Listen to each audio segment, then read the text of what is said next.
एक बहुत ही सुंदर और खूबसूरत सा गांव होता था। उस गांव का जमींदार विजय वर्मा नाम का एक आदमी था। वो बहुत ही अच्छा इंसान था।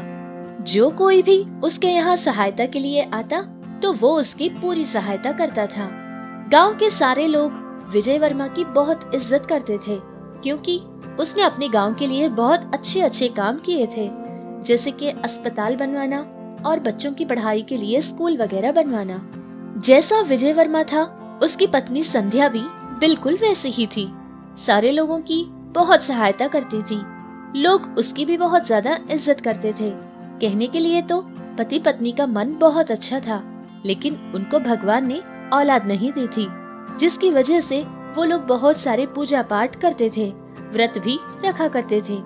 सारे मंदिर सारे भगवान को पूजते थे। उनकी औलाद के लिए सिर्फ वही नहीं, बल्कि सारे गांव के लोग पूजा पाठ करवाते रहते थे।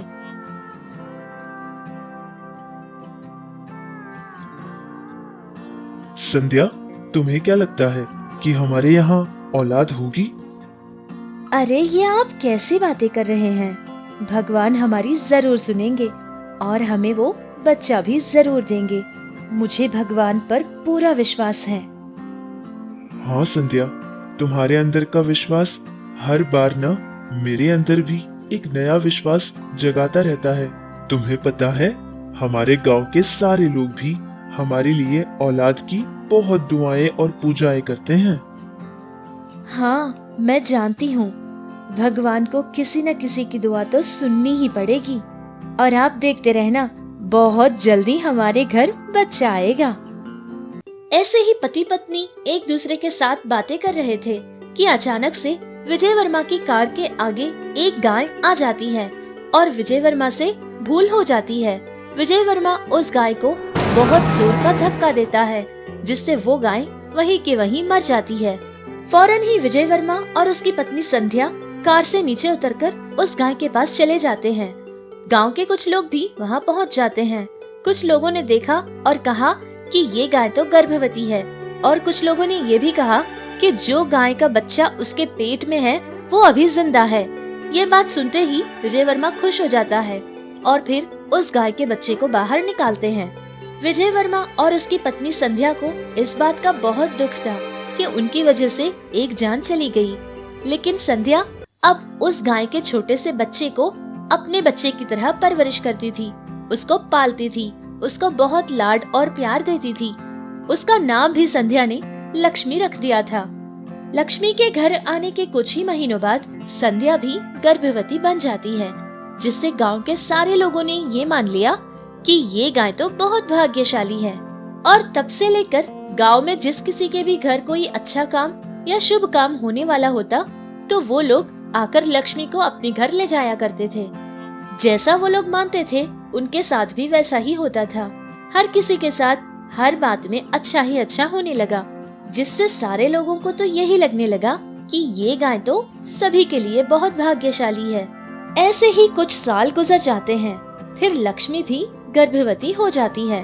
अब विजय वर्मा और उसकी पत्नी संध्या के साथ साथ सारे गांव के लोग लक्ष्मी के होने वाले बच्चे के इंतजार में खड़े हुए थे, और वो वक्त आ ही गया। लक्ष्मी ने एक बहुत ही प्यारे से बच्चे को जन्म दिया था, लेकिन उस बच्चे को देखने के बाद सारे गांव वालों के होश उड़ जाते हैं। सारे लोगों की परेशानी देखकर विजय वर्मा और संध्या भी आकर देखते हैं कि उस छोटे से गाय के बच्चे के तो 3 आँख थे, जिसको देखकर विजय वर्मा भी थोड़ा सा घबरा जाता है। गांव के कुछ लोग बहुत ज्यादा डर जाते हैं और बहुत कम समय में ही ये बात सारे गांव में फैल जाती है।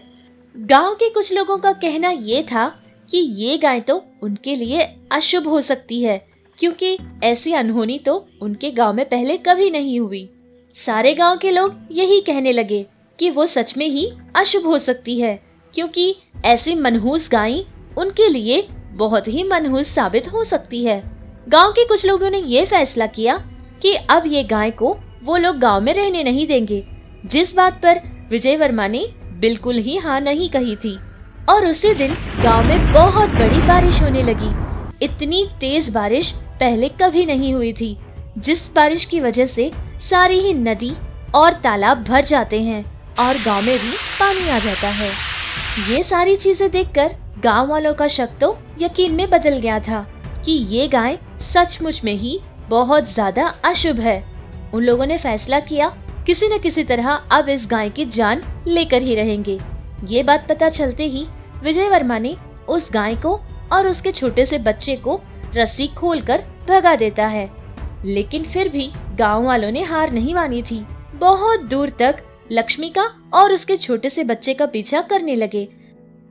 ऐसे ही लक्ष्मी और उसका छोटा सा बच्चा बहुत दूर तक जंगल में भागते रहे। लेकिन तभी एक आदमी उसके बच्चे की तरफ एक बहुत बड़ी खुरपी फेंकता है, जिसको लक्ष्मी देख लेती है और अपने बच्चे की जान बचाने के लिए उस खुरपी के आगे जाकर खड़ी हो जाती है। और वो खुरपी लक्ष्मी को बहुत जोर की लगती है, जिससे वो वहीं के वहीं मर जाती है। लेकिन उसका छोटा सा बच्चा जंगल की झाड़ियों में कहीं दूर जाकर छिप जाता है।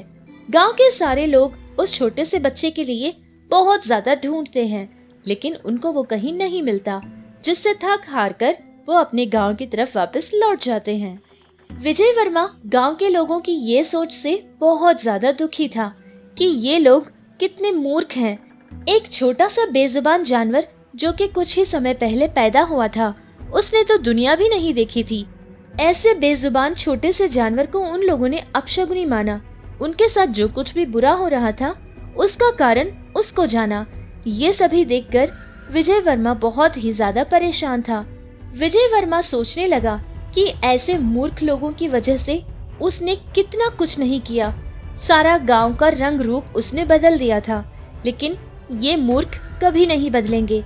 अब ऐसे लोगों के साथ मिलकर जीना उसके लिए नामुमकिन लग रहा था, जिससे विजय वर्मा ने उस गांव में जितनी भी उसके घर, उसकी जमीन, उसकी जायदाद जितनी भी थी, वो सभी के सभी बेचकर अपने परिवार के साथ वहां से चला जाता है और दूसरे गांव में रहने लगता है।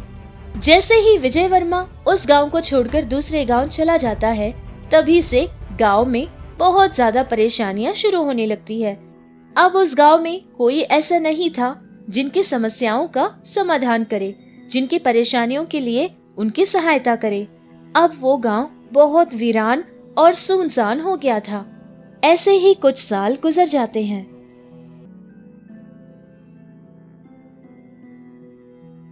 अरे यार रामू, हमारे गांव में इतनी गरीबी तो पहले कभी नहीं थी। हाँ दोस्त, तू तो सच कहता है। जब विजय वर्मा जी हमारे गांव में रहते थे, तब तो हमारी गांव की परिस्थिति बहुत अच्छी होती थी।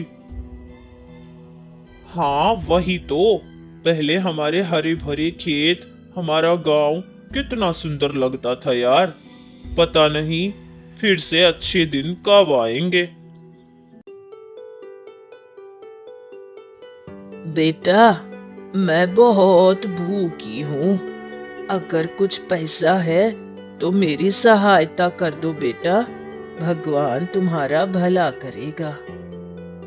अरे नानी माँ, तुम अपनी दिल की हाल सुना रही हो और हम नहीं सुना रहे हैं। बस तुम में और हम में इतना ही फर्क बच गया। अच्छा बेटा, मुझे माफ कर देना। बहुत भूखी हूँ ना, इसीलिए मैंने पैसा मांग लिया था। लेकिन मुझे गलत मत समझना बेटा। अरे नानी माँ, हम पैसा तो नहीं दे सकते, लेकिन हाँ, इसी रास्ते से चली जाओगी तो एक जंगल आएगा। उस जंगल में बहुत सारी सब्जियां और फल भी मिल जाएंगे। जाओ और जितने चाहे ले लो। अच्छा बेटा, ये तो तुमने बहुत अच्छी बात सुनाई बेटा। मेरा घर भी उधर से ही आता है, तो मैं जाते जाते ले लूंगी। और कल आते समय तुम्हारे लिए मैं कुछ न कुछ जरूर लाऊंगी बेटा। अभी मैं चलती हूँ। इतना कहकर वो बूढ़ी औरत जंगल की तरफ चली जाती है और जैसा कि उन लोगों ने कहा था, वैसे ही उस जंगल में कुछ सब्जियां और फल भी तोड़ लेती है और अपने लिए ले लेती है। घर वापस आते समय उस बूढ़ी के आगे अचानक ही एक बहुत बड़ा सांप आ जाता है। बूढ़ी बहुत डर जाती है और अपनी आंखें बंद कर लेती है। इतने में 3 आंखों वाली गाय यानी कि लक्ष्मी की बेटी वहां पहुंच जाती है। और उस सांप को अपनी पैर के तले दबा देती है और उसको कुचलने लगती है, जिससे वो सांप डरता हुआ वहाँ से निकलकर भाग जाता है। जैसे ही उस बूढ़ी ने अपनी आँख खोले तो उसने देखा कि उसके आगे तो एक 3 आँखों वाली गाय खड़ी हुई है, लेकिन वो बूढ़ी उस गाय को देखकर बिल्कुल नहीं डरी थी, बल्कि अपनी दोनों हाथ जोड़कर उसका धन्यवाद करने लगी। और उस दिन से वो बूढ़ी हर दिन उस गाय से मिलने के लिए जंगल चली जाया करती थी और हर दिन उस गाय को खाने के लिए कुछ न कुछ ले जाकर दिया करती थी, जिससे वो गाय भी बहुत खुश रहती थी। एक दिन की बात है, उस गाय ने बूढ़ी को अपनी शक्तियाँ बताने लगी, जिनको देखकर वो बूढ़ी औरत के तो होश उड़ जाते हैं। उस गाय की पहली आँख से ढेर सारा सोना निकल रहा था और दूसरी आँख से हीरे और मोती निकल रहे थे और तीसरी आँख से ढेर सारा पैसा निकल रहा था, जिसको देखकर वो बूढ़ी बहुत परेशान हो जाती है। फिर जाकर उसको पता चलता है कि ये गाय कोई मामूली गाय नहीं, बल्कि ये जादुई गाय है। फिर वो सारा पैसा ले जाकर गांव में जो भी परेशान होता, जिसको भी सहायता की जरूरत होती, उनको दे देती थी और उनके परेशानियों को दूर करती थी। ऐसे ही कुछ समय बीत गया था। गांव के लोगों ने उससे पूछा कि ये सारा पैसा और इतना सारा सोना उसके पास कहाँ से आता है। फिर वो बूढ़ी उन 3 आँखों वाली जादुई गाय के बारे में बता देती है। तब जाके उन गांव वालों को ये बात का एहसास हुआ कि उन लोगों ने कितना बड़ा गलत काम किया था। जो गाय उनकी इतनी सारी परेशानियों को दूर करती है, उसकी तो उन लोगों ने जान लेने की कोशिश की और उसको अपशगुनी माना। बेचारी उस गाय की माँ की तो जान तक ले ली थी, लेकिन फिर भी अब भी वो गांव वालों का भला ही कर रही है। ये बात जानकर सारे गांव वालों को बहुत ज्यादा दुख हुआ था। ये सब ऐसा ही चलता रहता था। कुछ ही महीनों में उनका गांव पहले जैसा सुंदर, खूबसूरत और हरा भरा होने लगा।